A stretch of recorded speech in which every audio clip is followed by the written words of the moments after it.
Every great story has a beginning, a journey filled with passion and a vision for change. Let's take a look at the incredible journey of Nalafem so far.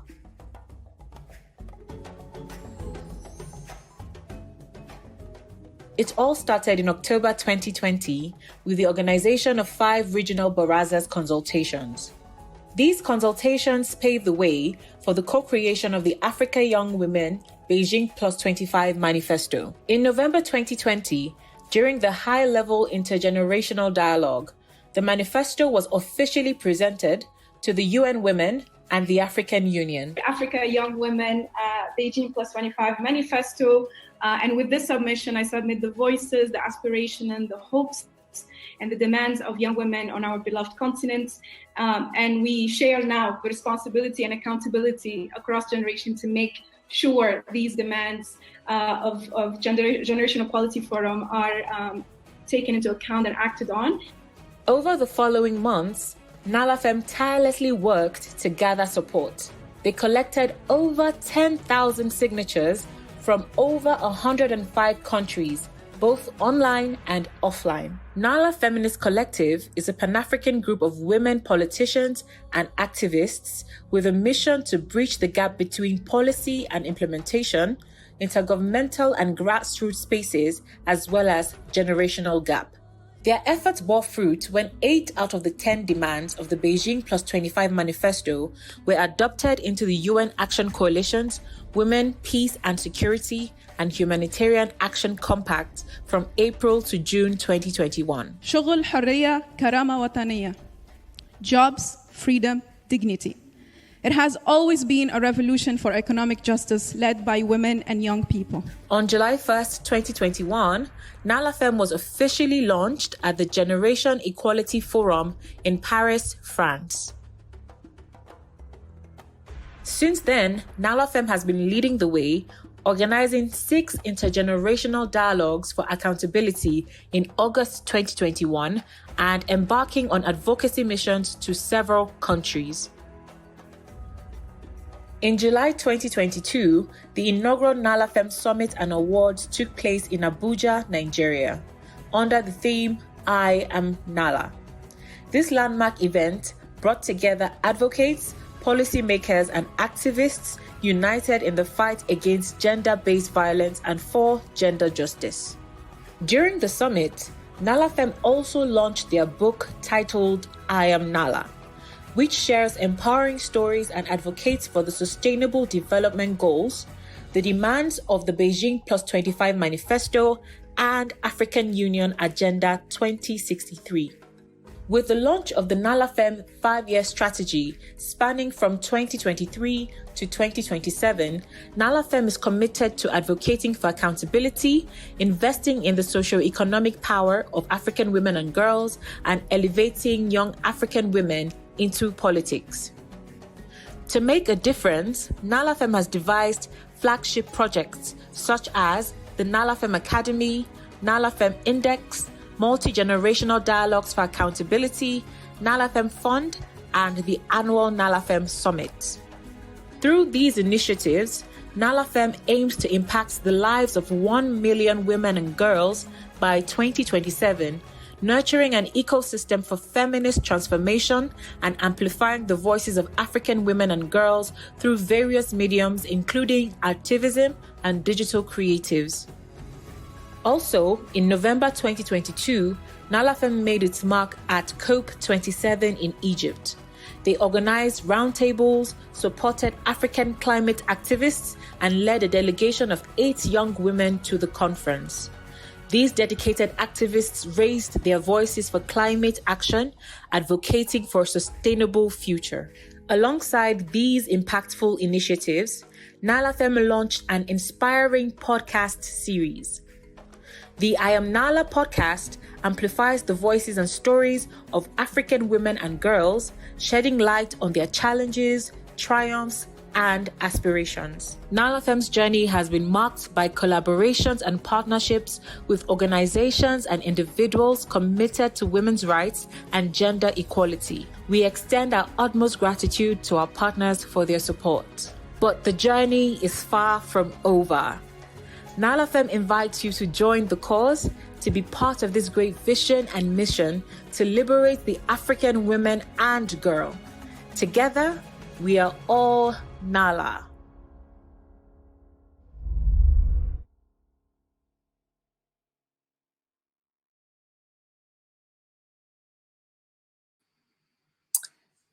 Welcome to the Nalafem Accountability Series for our 5th episode tagged Solidarity in Accountability.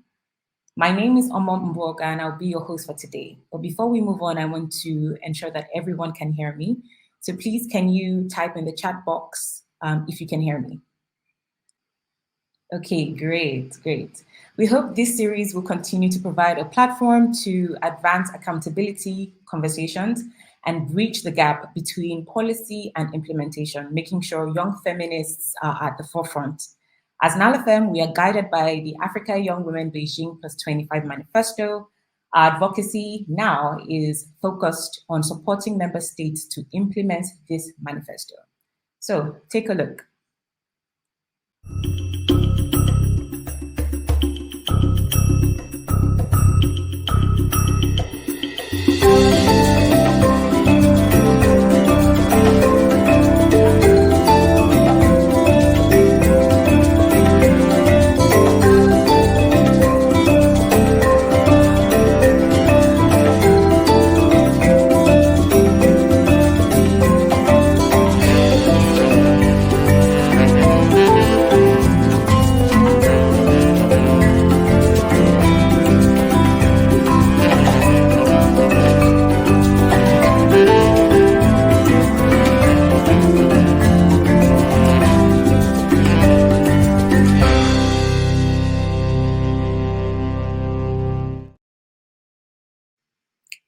To know more about this manifesto, you can visit our website at www.nalafem.org.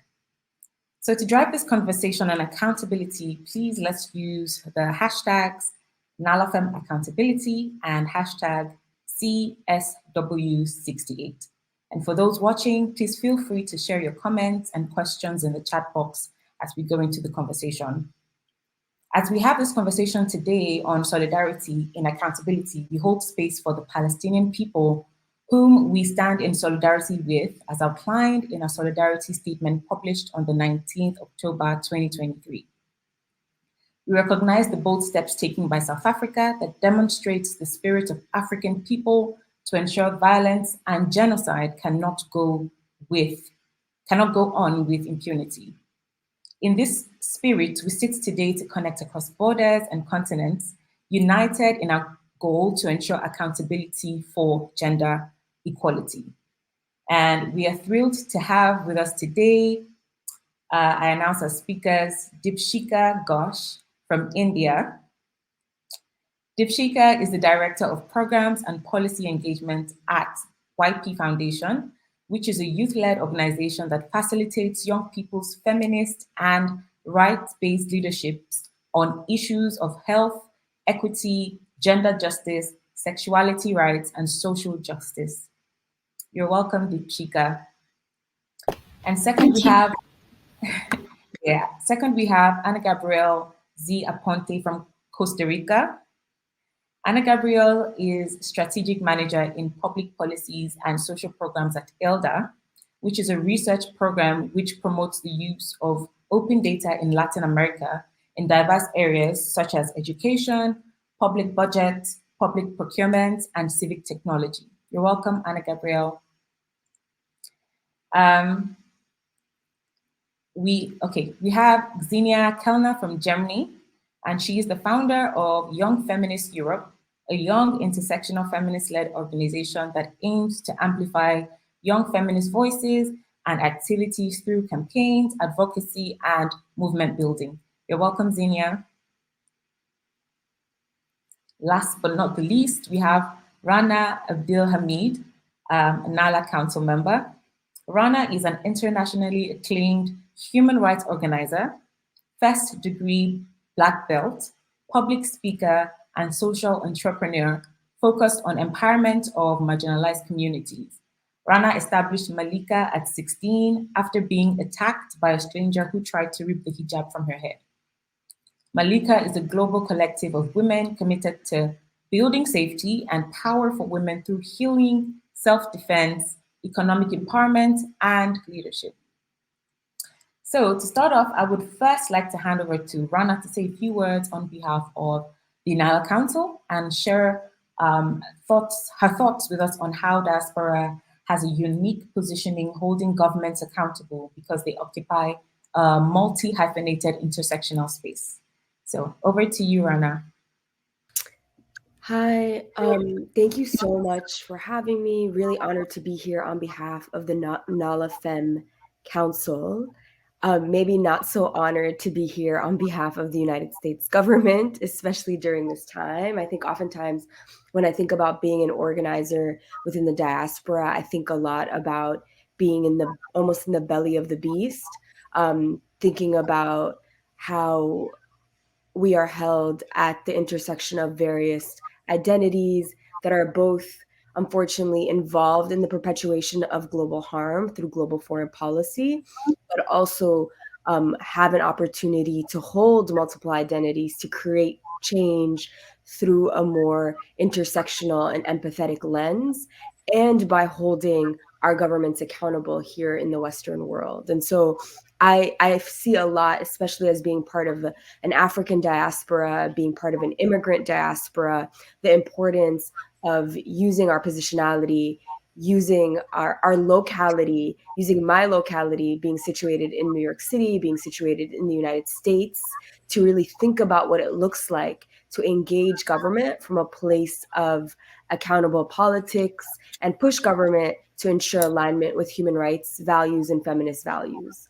I'm really excited to be sharing this panel with incredible feminist activists from across the globe who are doing the incredible work to ensure that there is engagement from that same place of value as well. And I look forward to being in conversation with you all.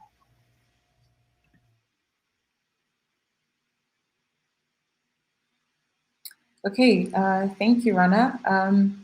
I would like to now hand over to each of our speakers to share with us what innovations or concrete examples or case studies you can share with from your country, region, or organization that you feel is effective on accountability, whether on gender or other sectors that we can learn from to apply on gender.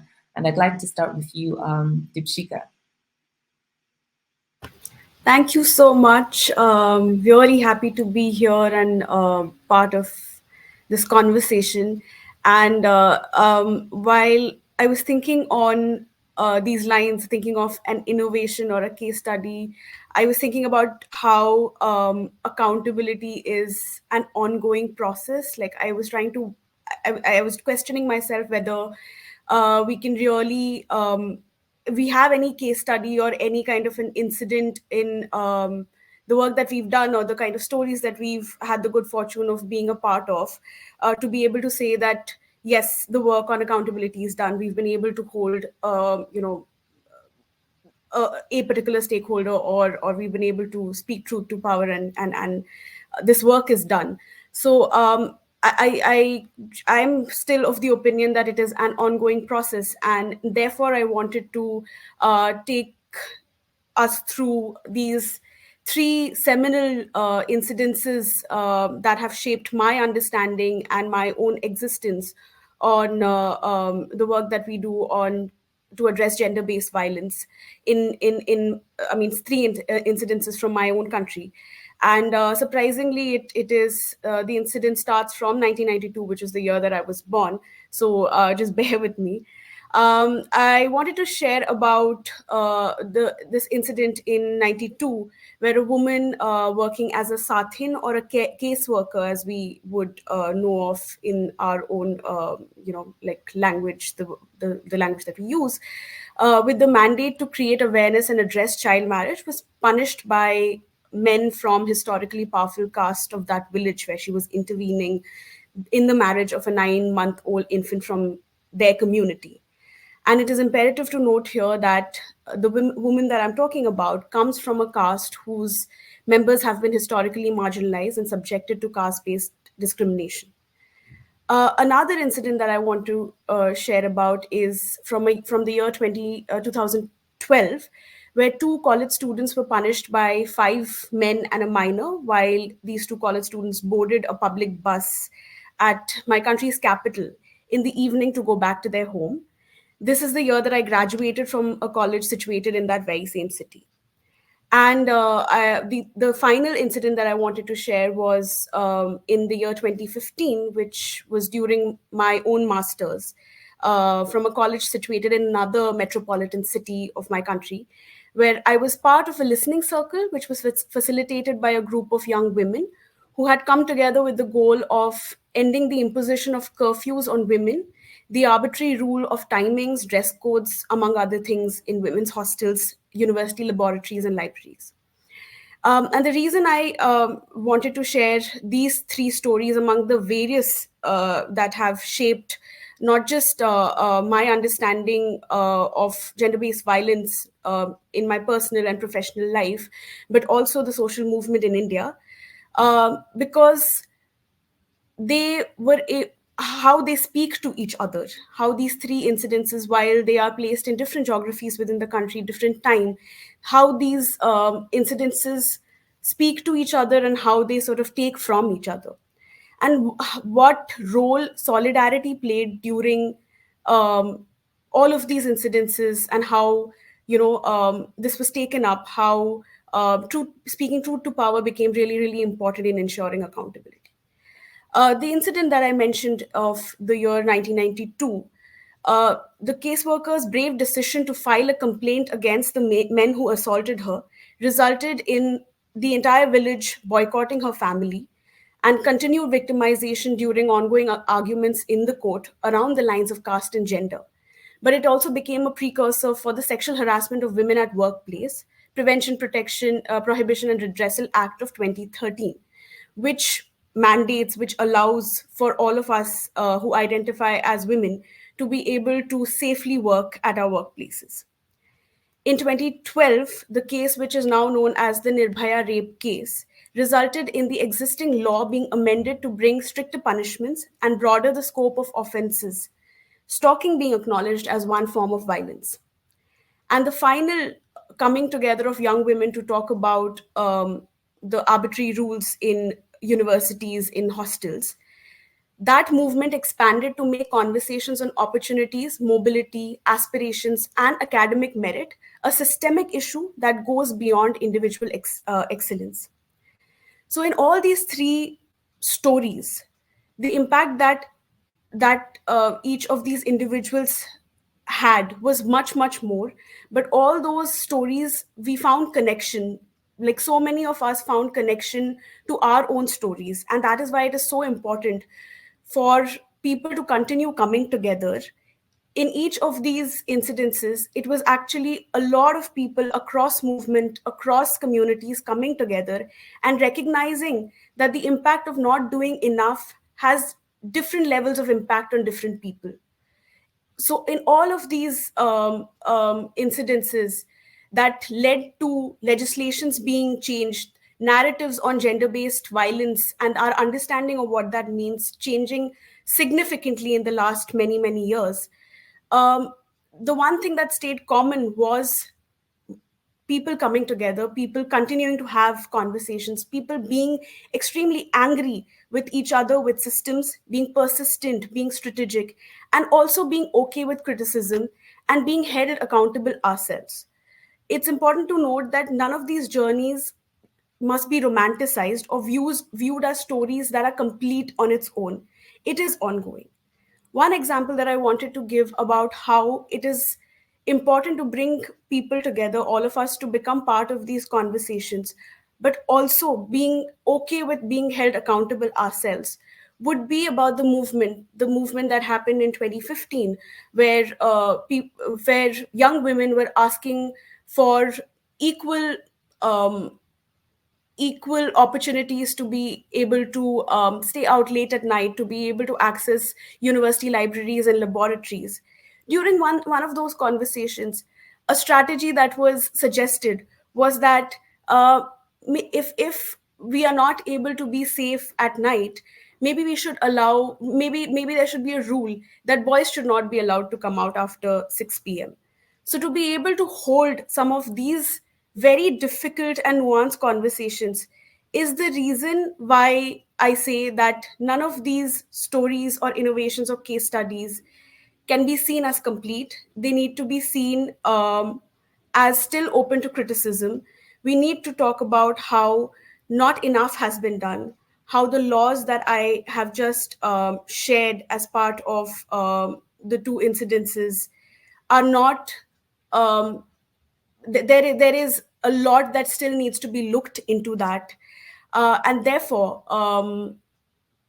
I hold on to what I started with, that I think it's very difficult to have concrete examples or case studies or innovations where we can say that we were able to really do the best in being able to hold people in positions of power or institutions in positions of power accountable. It is something that we really, really need to revisit again and again. I will pass it on to the moderator.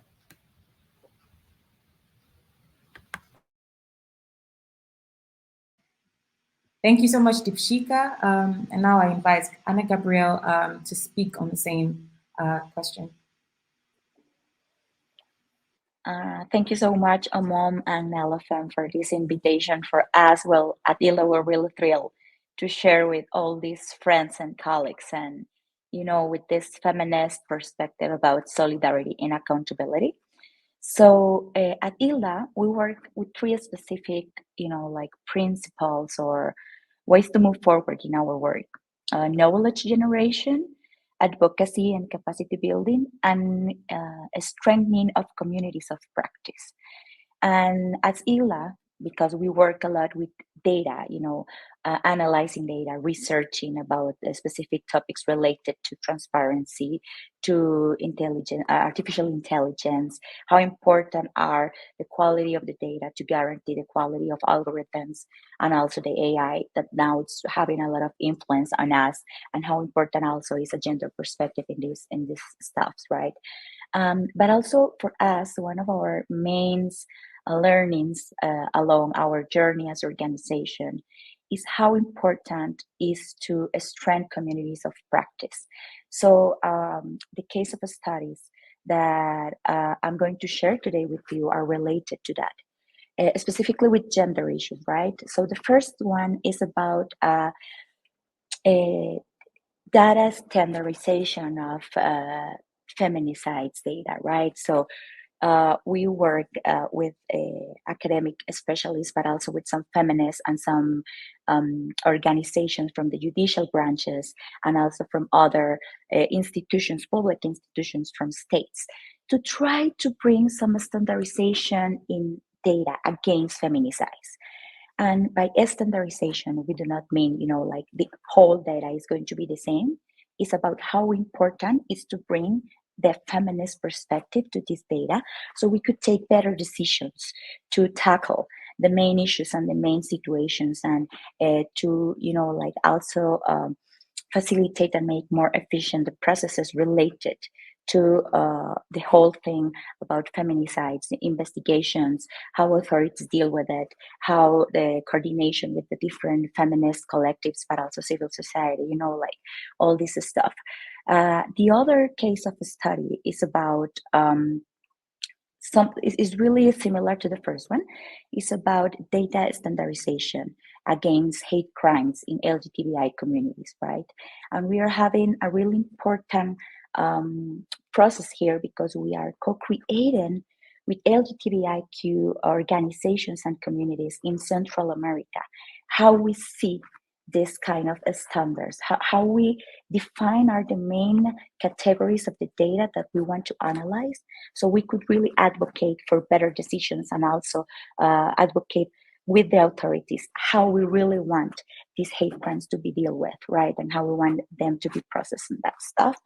And finally, the one who's my favorite one because I'm being part of it, and that's the reason why I have the opportunity to meet the Nalafem team, but also Dipshika and Xenia, is about the Feminist Accountability Framework, right? Which is related to the Generation Equality Forum and how we could give to the organizations and to the feminist movements better data about how the financing is going, how the different commitment makers are really doing and advancing with the commitments they made along the process. And specifically in Guatemala, because it's one of the countries that we as ILDA have the chance to lead as data leads, I guess one of the most important things that we really have the chance to make here is to build a community of practice. And this is some of the things that I really want to highlight about, because we have the chance at the first step to go to Guatemala to speak about generation equality commitments, to explain them how the flow of the Generation Equality Forum worked and still working right now. And we gave them a lot of information, but also we have the opportunity to build with them how we want to organize around this generation equality issues and access to information and accountability from a Guatemalan perspective and from the feminist movements, networks, and organizations in the territory, because this is really important. And for us, it's everything about giving value to the data that is generated by the feminist organizations.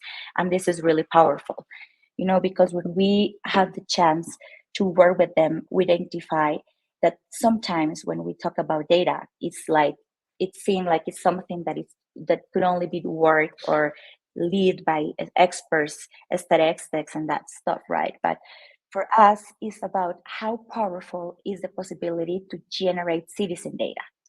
So if I could share with you some of our main thoughts about how powerful is solidarity, right, related to feminist accountability, and not only in the like the local and regional level, but also among regions. It's all about the value of data in advancing gender equality, because if we have better access to better data, we could have better advocacy strategies to tackle the main issues related to different areas that we want to improve when we talk about gender equality. The impact of multi-stakeholder partnerships. For example, when we work in the the data against feminicides, we did a really important work with academia. When we are working with the LGBTIQ standardization against hate crimes, we're working with the different LGBTIQ organizations, right? And now with the Feminist Accountability Framework, we are working with the feminist organizations in the territory. And also we are having some conversations with the public institutions to identify the opportunities and to build some, trying to bridge the gaps among civil society, academia, and states, so we could build together solutions and policies that will help to improve, not only the access to data, but also better policies that could put into the center our needs and the feminist perspective, right? Also for us, it's really important to recognize the power of citizen-generated data.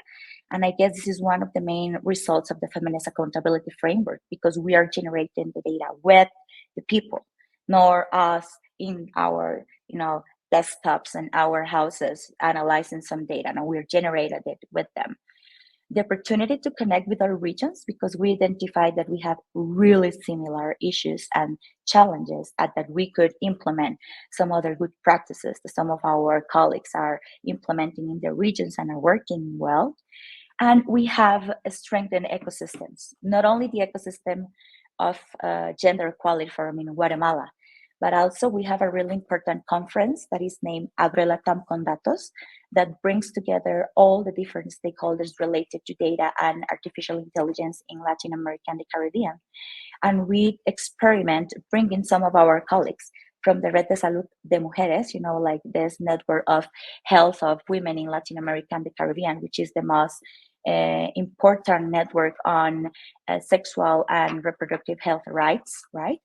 And we bring them into the table with a lot of people related to data, to open data and AI. And we facilitate this conversation, and it was really interesting and really powerful, because we identify that if we work together and if we bring into the table different expertises and diverse perspectives and approaches, we could build, like really strong and powerful and meaningful alliances to tackle, the patriarchy, but also to transform the way that some things are happening again, related to accountability in our issues. So I will stay here and give the mic to Amom. Thank you so much, Ana Gabriel. So I invite Xenia to speak on the same. Yeah, hello everyone. It's really good to be here with you today. Sorry for the weird perspective. My laptop had an issue and now the camera, I'm looking at a different screen. I hope it works and it's okay. Yeah, I wanted to talk a little bit about accountability itself first. So when we say accountability, what do we mean by it? And in what context? Because often we think about holding our governments accountable. And I'm also going to talk about this, and maybe we are all together talking about that as well. But accountability itself, those were some conversations we had when we started this whole process with the accountability framework group is what is accountability? And it is very related to power. So it has a lot to do with power. If you don't have any power to do anything, if you haven't, you cannot be held accountable. Or so it's also important to look into the power that you are holding, that organizations are holding, power between people and relationships, power that different stakeholders hold. So of course, governments.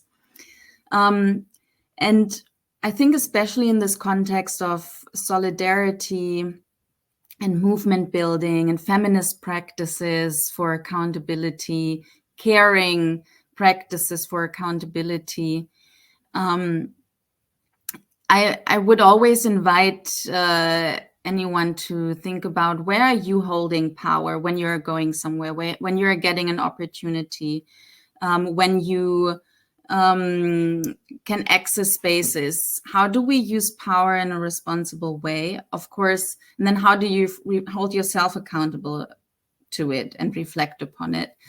And of course, for example, I'm based in Germany, in Europe, so we have a lot of conversations around how do we show up also how am I showing up as a white person in global spaces where a lot of people make bad experiences and make bad experiences with toxicity. How am I ensuring myself that I'm creating a safe space and let others also be held accountable? How do we hold each other accountable in different spaces that we are at? How am I holding people within my organizations accountable? How am I holding my family, my friends accountable? And how am I giving space also to create a safe space for others to address issues with me, for example. And I think that's an important part for movement building as well. When we talk about safer and brave spaces, it's about how do we manage discomfort? Because if it's about power and we are being held accountable for things and things are being addressed, that can be very uncomfortable. That can be very uncomfortable conversations. Are we brave enough to have uncomfortable conversations with ourselves? So one principle at YFE, for example, that we use when we go into spaces, when we are able to access spaces, we always try to share power and share leadership. Where we go, we try to open it for other young feminist activists. And we also have this principle of purposeful discomfort, which means not unsafety, but discomfort to challenge power and to hold others accountable. But I also want to share something, and I think in our young feminist organizations and movement building, we have been able to manage that quite well. And I think at the moment, what we are seeing, what I find interesting, I would like to hear from others as well. But being based in Europe and being based especially in Germany right now, with the war and conflict in Gaza currently happening, it is quite interesting to see that globally a lot of feminist movements are being very loud, but the movements that are very silent are the women's rights organizations and feminist organizations in Europe and in Germany. So at YFE, for example, we are addressing this, and we are trying to reach out personally and to organizations to also hold the movement more accountable. It's very challenging, and it's also interesting to see what we're seeing is a lot of individuals within organizations and institutions, where a lot of institutions are having big fights about this and the role that individuals can play to hold their organizations accountable. The power and the role that you have within your organizations can play a crucial role in societal change if you can influence the position of your organization and the statement of your organization. So those are some strategies at the moment that we are trying to apply. And then in the German context, at the moment, I'm thinking, unfortunately, in my volunteer side life, I'm also active in a political party in Germany, which at the moment is very challenging for me personally, where I'm thinking, how can I play a role in holding the one of the governing parties accountable? What is my role being part of such a structure to bring more attention to the topic? And to hold the government accountable. And one very concrete strategy here, which is also something happening, which is relatively new. That's why I'm using it as an example. Germany has a feminist foreign policy and a feminist development cooperation. And I think at the moment, there are a lot of conversations around, this is just like performative, and all of these countries, Western countries who have these feminist foreign policies and are now not showing up at all. That is very true, but these strategies and these guidelines are relatively new. And when we influenced it, we did manage to integrate some concepts like intersectionality and decoloniality and feminist funding into it. So now we are using it to kind of hold the government more accountable to it, and can use these guidelines to redefine a position on Gaza and Israel and Palestine. So we're in the middle of the process to do that, and that is part of using these laws and concepts to create accountability towards governments. Thank you. Giving it back to the host. Thank you so much. Thank you so much, Senior. And now we'll be entertaining questions from our audience. So if you have a question, please place in the chat box, and we would be able to, any of the speakers would be able to address. So pending when we have a question, I'd like to ask Rana, how can we be more intentional in coming together in solidarity? Yeah, I find the conversation, everyone's answer and just this moment and your question about solidarity is really powerful, especially in the moment that we're in, watching what's happening on the global stage, where we're seeing the South African government and South African people really lead the charge on what accountability can look like, and in a shifting moment of power, really put pressure on the West and on European and US governments, on the Israeli government, with a coalition of really incredible countries that have experienced colonization and have experienced the harms, oftentimes, of multilateral institutions, coming together in solidarity on an issue that that we're seeing a lack of accountability, and we're seeing a lack of human rights response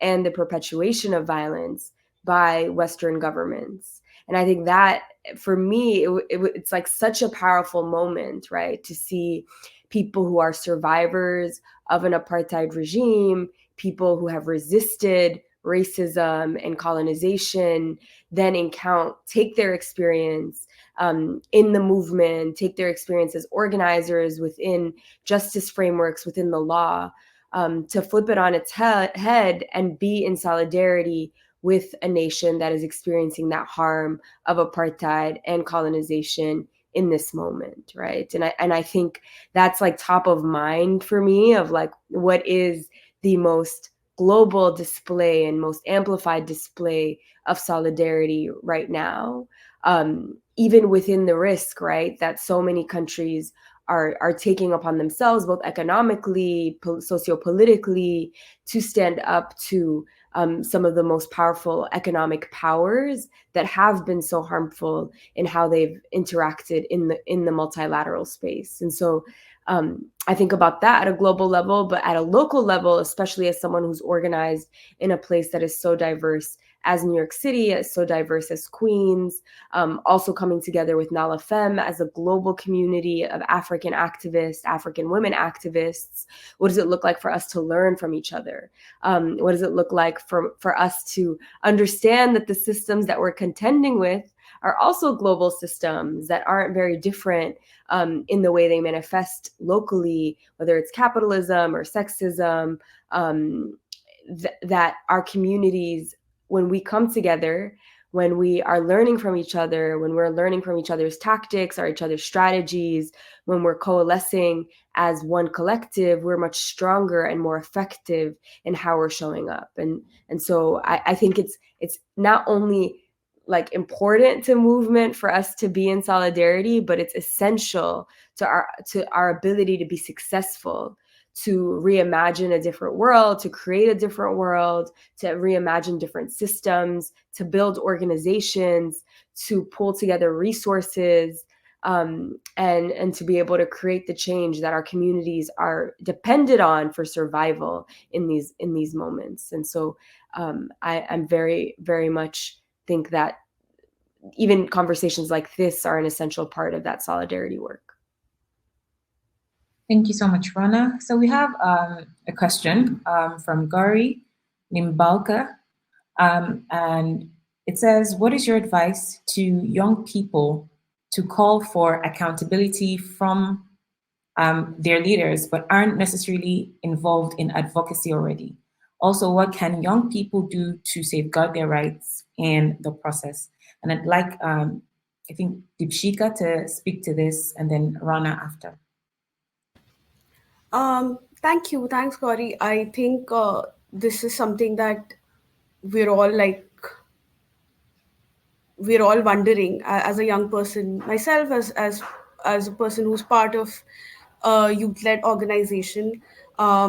We often struggle to be able to find answers to these questions for ourselves. Like, what is it that I can do at an individual level? What is it that I can do as a person who's part of an organization? What is it that I can do who's a person who's part of different movements?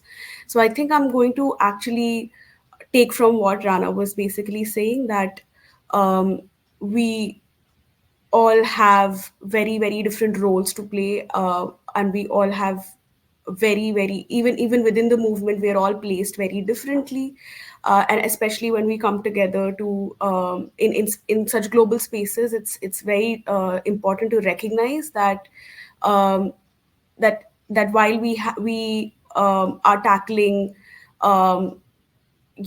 variations of the same sort of evil, the root cause being the same superstructures.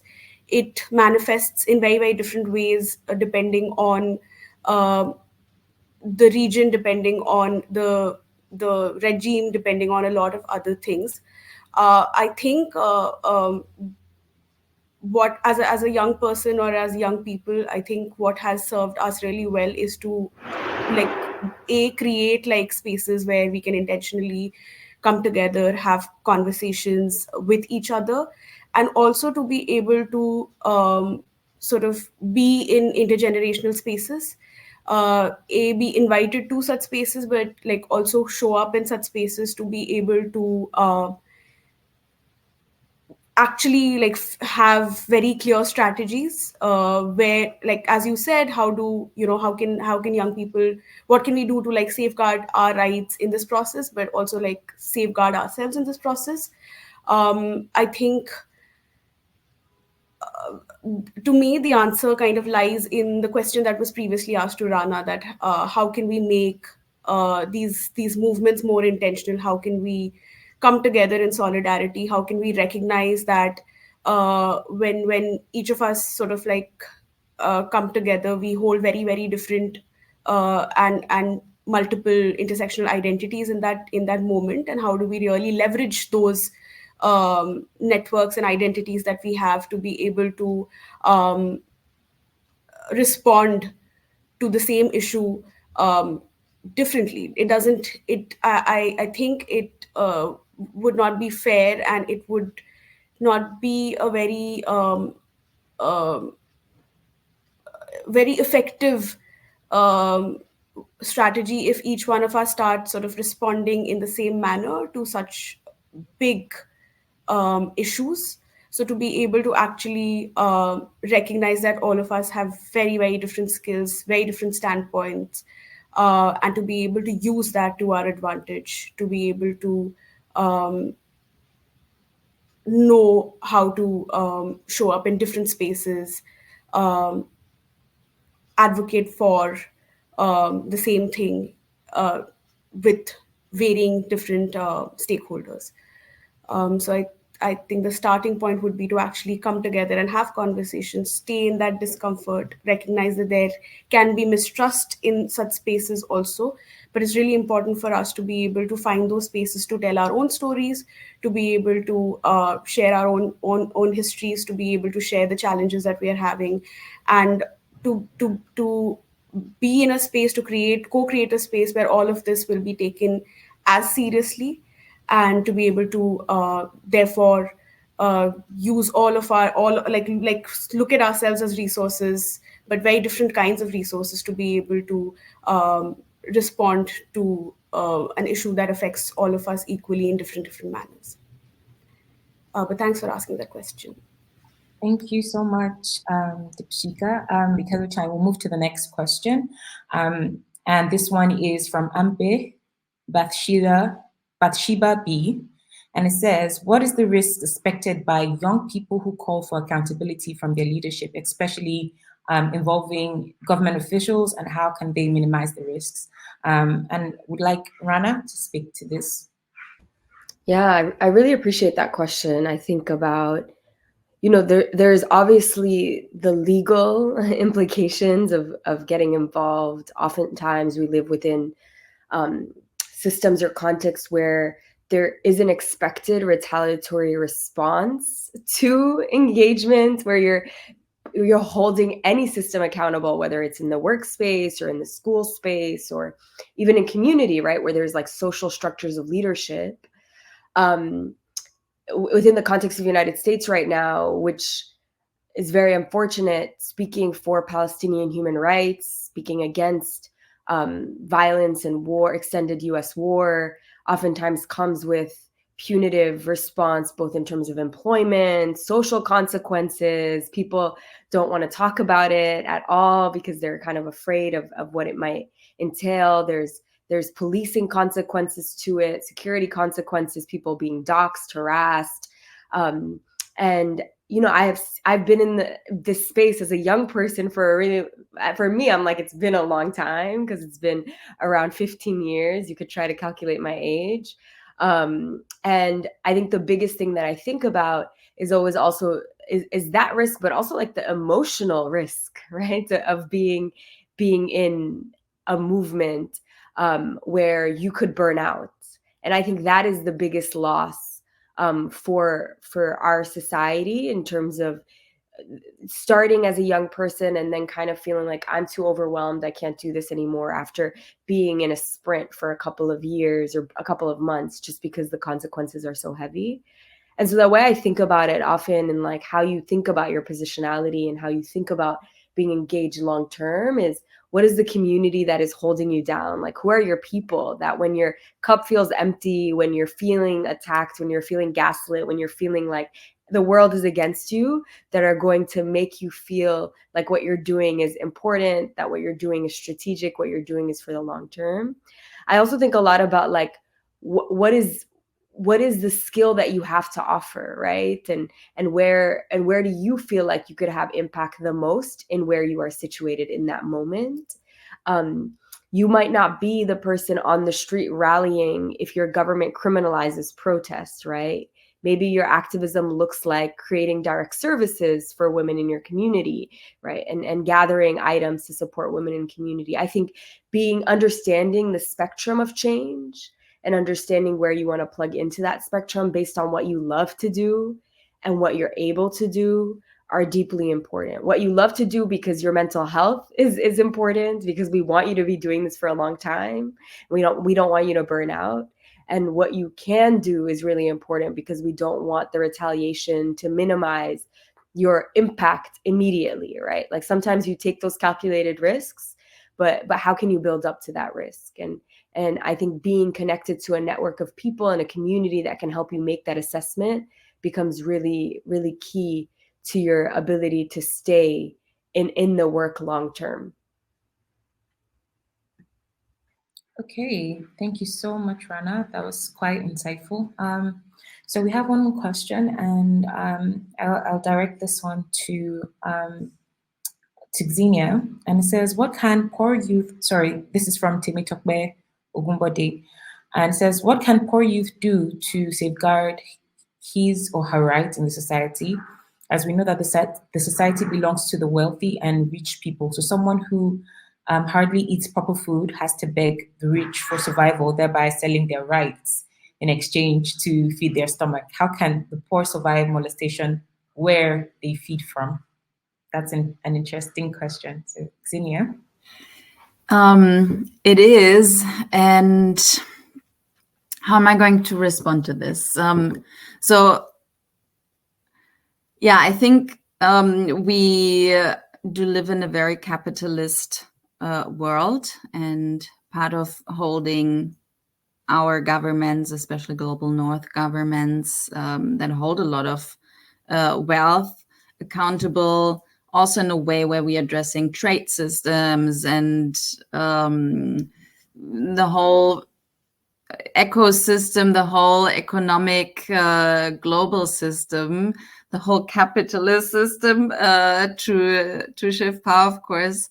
And that is, it's not my expertise, but I know that this is going to be also an important, that there are a lot of networks working specifically on that. It's also going to be a topic discussed at CSW this year. But I maybe also want to add one thought to this. I think what we are seeing, especially in youth activism, but in activism at all, but youth activism especially, is a lot of burnout, but also the question, who can afford to do voluntary work? Who can afford to be an activist? Who can afford to enter spaces and do a lot of free labor? So in a way, that is already exclusive, because most of the activism that we are doing as youth is most of the time not compensated at all.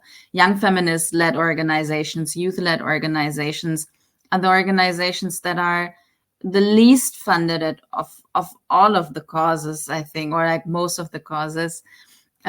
So I think I would combine this with this thought and question around when we're talking about holding governments accountable, holding movements accountable, holding anyone accountable with the cause and with our advocacy.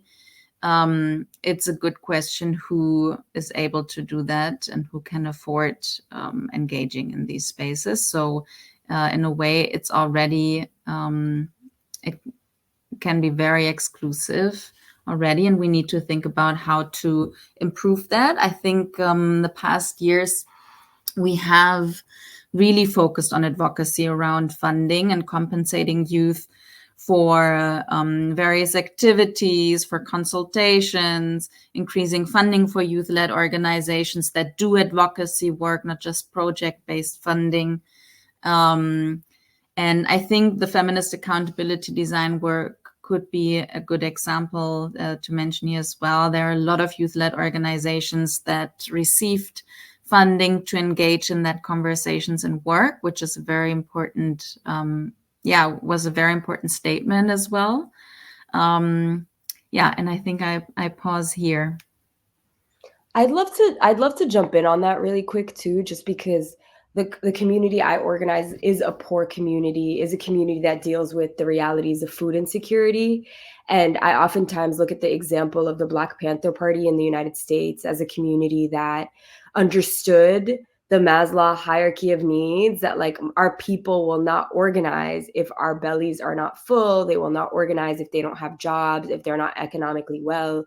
I think of the Nation of Islam and Malcolm X's movement as an example of that, and the work that we do at Melika, where we literally do feeding programs. Like or our aunties cook, our elders cook, and that's what brings people to meetings oftentimes. And we do direct service programs. We help people find jobs. We take care of people's material needs so they could begin to think about organizing.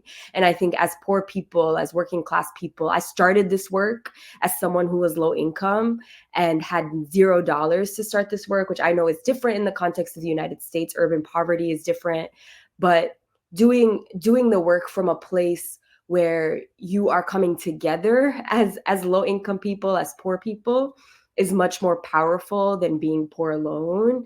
And I think communities understanding that, and understanding that the class struggle has to include poor people and has to be led by poor people, is essential to understand your own power, right? Like that the rich are not going to solve the climate crisis. The rich are not going to solve the class struggle. Poor people will. And so it is important for poor people to be at the helm of that. Thank you so much, Rana, for that contribution. So I'd like to ask Anna Gabrielle a question. So historically, Africa and Latin America have been connected in solidarity. How can we reignite this solidarity as young feminists, and what are the similarities in our struggles? Yes, for sure. I guess one of our main findings when we've been working around the feminist accountability framework is, like, for example, we shared the challenges related to accountability, and as Sinia mentioned, not only from the states, but also from other civil society organizations, philanthropy, and also some other networks, that are related and involved in this process. So what we identify as one of the main challenges is the access to information, right?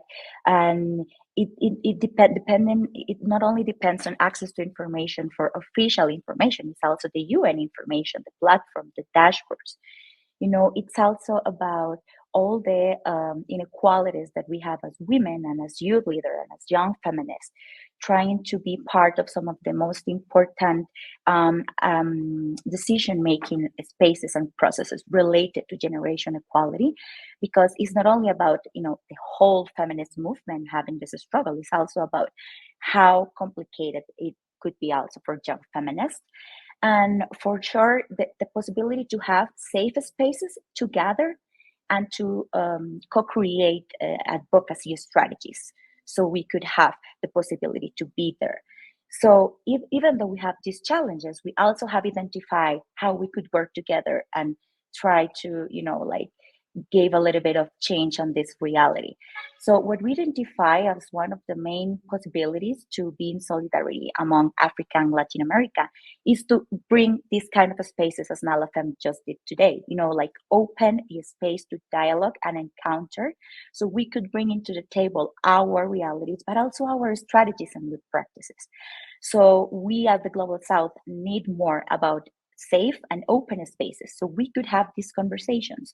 Another interesting thing is about not only bring young feminists into the table, but also the different intersectionalities, as I for sure shared this with Dipshika, like this is really important. Identify and bring into the table intersectionalities. And what we already identify is that, is not only to bring the people into the table, it's also bring them the space and bring them the power and the possibility to be part of this strategy that we want to co-create, of these different activities that we want to go forward to push and to tackle the patriarchy and to have more information, but also to be part of the decisions.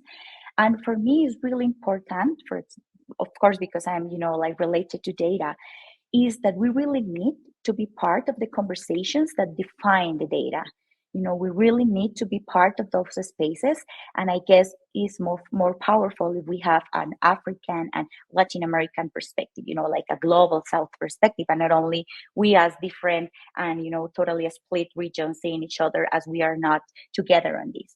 Because when we have a real conversation around the data, and if we could bring all these challenges that we have in common related to gender-based violence, to access to technology and STEM careers, the possibility to economic power for women, if we could go together with all these different intersectionalities, but also if we could bring together all these expertises, it's not only about the regional solidarity, it's about real feminist solidarity, because we recognize that not only people in territory, but also the people that work with data, but also the people that have more experience in feminist foreign policy, if we could recognize together the power that we could bring when we, make alliances and amplify our voices as the Global South, this could be really powerful to, as change makers, to make the real transformation that we want, not only in the feminist foreign ecosystem, but also in all the things that come after when we, could win some of the things that we want to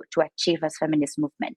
So yeah, I guess it's about more safe spaces, more dialogues, and to recognize, those intersectionalities and deep, diverse expertises that we could bring together to the table. So we could really tackle the patriarchy, but also we could really bring a decolonization perspective into the feminist foreign policy manners, but also all the gender equality issues that we want to tackle. Thank you. Thank you so much, Anna Gabrielle, and to all our speakers. So because of time, that will be all the questions we can take for now, but we will continue the conversation on our next webinar and on social media. So please stay tuned for more details, and you can follow all of our social platforms at Nalafem. We are on Twitter, Instagram, LinkedIn, Facebook, so do well to please follow. Traditionally on this webinar, we invite our speakers to complete the statement. I am Nala because. So I'll start with Rana, and then Dipshika, and then Anna, and then Zinia. So Rana, I am Nala because. I am Nala because Pan-African feminism is the only thing giving me hope right now. Dipshika. Yeah, I am Nala because I am proud to be a part of this pride of lionesses. I'm Nala because I truly believe in the power of alliances among feminist leaders. I am Nala because I do not just believe in solidarity, but in collaboration. Great, wonderful. Thank you, everyone. Thank you to our great panel for such valuable insights with us today. Thank you, everyone, for joining us. We hope that our discussion today has contributed to promoting the importance of accountability. Please join us in our next webinar on February 2nd on the topic Accountability, Global Africa. Like I said, stay tuned on our social media platforms for more information about this. also feel free to reach out to us via email, facilitator@nalafem.org, to suggest speakers you would like us to invite on the next webinar, or simply to just share your feedback and your thoughts. Again, kindly continue the conversation by using the hashtags Nalafem Accountability and hashtag CSW68. Thank you, everyone, and have a great rest of the day.